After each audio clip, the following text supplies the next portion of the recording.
ಕರ್ನಾಟಕದಲ್ಲಿ 5 river basin ಇದೆ. Krishna basin ಕರ್ನಾಟಕದ 59% ಕವರ್ ಮಾಡುತ್ತೆ.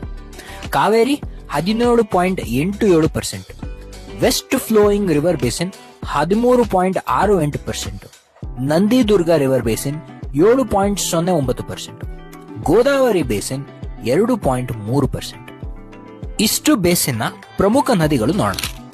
ಕೃಷ್ಣಾ ಬೇಸಿನ್ ಕೆಳಗೆ ತುಂಗಭದ್ರಾ, ಘಟಪ್ರಭಾ, ಮಲಪ್ರಭಾ, ಭೀಮಾ, ವೇದವತಿ ಬರುತ್ತೆ. ಕಾವೇರಿ ಬೇಸಿನ್ ಕೆಳಗೆ ಹೇಮಾವತಿ, ಕಬಿನಿ, ಅರ್ಕಾವತಿ, ಶಿಂಷಾ, ಲಕ್ಷ್ಮಣ ತೀರ್ಥ ಬರುತ್ತೆ. ವೆಸ್ಟ್ ಫ್ಲೋಯಿಂಗ್ ರಿವರ್ ಬೇಸಿನ್ ಅಂದ್ರೆ ಇಲ್ಲಿ ಹುಟ್ಟೋ ನದಿಗಳೆಲ್ಲ ಅರಬ್ಬಿ ಸಮುದ್ರಕ್ಕೆ ಸೇರುತ್ತೆ. ಕಾಳಿ, ನೇತ್ರಾವತಿ, ಶರಾವತಿ, ಗಂಗವಳ್ಳಿ, ಮಹದಾಯಿ, ತಾದ್ರಿ, ಸೀತಾ ನದಿ, ಸ್ವರ್ಣ ನದಿ, ವರಾಹಿ, ಚಕ್ರ. ಗೋದಾವರಿ ಬೇಸಿನ್ ಕೆಳಗೆ ಕಾರಂಜ ಮತ್ತೆ